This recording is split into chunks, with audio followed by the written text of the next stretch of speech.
120 secondes de tech vous est présenté par Moncarnet. C'est l'édition du mercredi 23 juillet. On apprend que Meta a recruté 3 chercheurs en IA de Google DeepMind, des chercheurs qui ont contribué à un modèle Gemini récemment salué pour ses performances lors des Olympiades internationales de mathématiques. Ces embauches s'ajoutent à une vague de recrutement stratégique menée par Mark Zuckerberg lui-même pour renforcer les capacités de Meta en IA. L'entité Meta Super Intelligence Lab regroupe désormais 3400 employés. Selon une étude de Pew Research Center, les utilisateurs de Google cliquent moins sur les liens lorsqu'un résumé généré par l'IA apparaît en tête des résultats. Lors de ces recherches, seuls 8% des utilisateurs ont cliqué sur un lien classique. De plus, ces utilisateurs terminent plus souvent leur session sans visiter d'autres sites.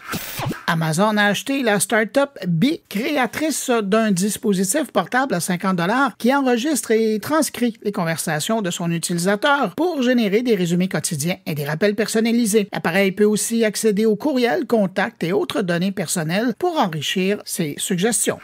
La firme conseil McKinsey identifie 13 technologies clés en 2025. Évidemment, l'IA en tête influence toutes les autres, notamment l'IA agentique qui crée des agents autonomes, la cybersécurité, les semi-conducteurs spécialisés, l'info nuagique, la robotique et la bio-ingénierie figurent aussi parmi les grandes tendances. Le rapport mentionne également des enjeux d'infrastructure, d'éthique et de souveraineté technologique dans un contexte de forte compétition mondiale.